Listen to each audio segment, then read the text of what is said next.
coach qui fait toujours des choix par rapport à tes qualités dans l'effectif, mais aussi par rapport à l'effectif de l'adversaire. Donc, demain, déjà, toutes les circonstances sont différentes parce qu'on joue chez nous, avec un public derrière nous, avec 60 000, et aussi sur notre terrain. Donc, ça change, un. Deux, est-ce qu'on va commencer demain comme on a fait les dernières minutes au Caire? Peut-être. Mais le grinta, ça ne change pas. C'est pas parce que les premières 30 minutes à l'Ahly avaient plus de possession de balle qu'il n'y avait pas de grinta chez nous. Oui, ils avaient plus de ballons en pourcentage, mais en vraies occasions, je ne pense pas qu'ils ont vraiment créé des problèmes pour nous.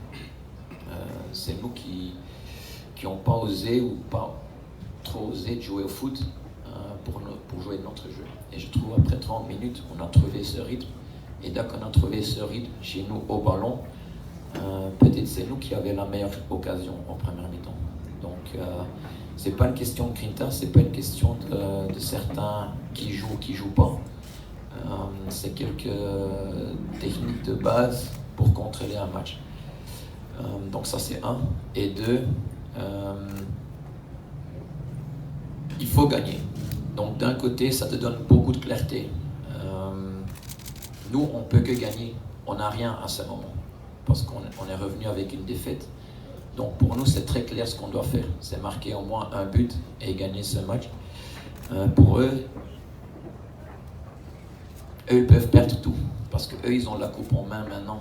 Et je pense mentalement, c'est plus facile d'aller arracher quelque chose que la peur de perdre quelque chose. Le secret dans le groupe, c'est eux-mêmes. C'est qu'eux, ils sont ouverts de changer. C'est eux qui sont ouverts de se réunir ensemble. Moi, je peux donner des petits conseils et faire des petits exercices, mais à la fin, c'est eux qui s'adaptent. C'est eux qui ont la volonté de se mettre ensemble et de travailler pour un objectif, un grand objectif. Donc, oui, il y a des guidances du coach avec des exercices mentaux, des petits exercices à l'entraînement, l'atmosphère pendant l'entraînement, mais à la fin c'est eux, parce que si quelqu'un n'a vraiment pas la volonté de coopérer avec quelqu'un, moi je peux faire ce que je veux. Donc le secret c'est que leur spirit, leur mentalité, c'est dans le bon chemin. Et c'est eux qui ont dit oui, on va se réunir et on va tous collaborer pour l'objectif CAF, championnat et les autres. Donc, pour moi, l'arbitre était correct. Même nous, on peut dire qu'à un moment, il y a Amlout qui est poussé dans le 16, donc peut-être nous aussi, on pouvait avoir un... Mais le VAR dans tous les trucs et l'arbitre était très correct à mon avis. Même sous pression en Égypte, il était très calme, très serein, donc il a fait son travail comme il a fait.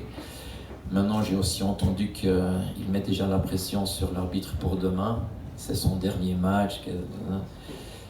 Des grands arbitres, ils ne font pas de bêtises. Ni en Europe, ni en Afrique. C'est une plateforme où des milliers, millions d'Africains vont regarder. Même les Africains marocains qui sont à l'étranger, ils vont regarder ce match. Il n'a pas l'occasion de faire des choses qui ne sont pas correctes. Donc moi, je ne crois pas dans ça. Moi, je pense que l'arbitre, il y a une semaine, il était très correct. Et aussi demain, ça sera très correct. Pour le joueur, jusqu'à maintenant, il n'a pas s'entraîné. Il était en soins. On va essayer cet après-midi. Mais à mon avis, ça sera impossible pour demain. Est-ce que ça va infecter l'équipe? Non. Il y a d'autres joueurs qui sont absents aussi. Le petit Haïmout, aussi pour lui, je suis très désolé qu'il est absent. C'est vrai qu'il était buteur déjà 2 fois contre eux, mais c'est le passé. Demain, c'est un autre match. Demain, c'est différent. Donc, tous ceux qui sont là, ils sont à 100%, même à 200% motivés. Et ils ont assez de qualité pour gagner ce match et nous donner la trophée.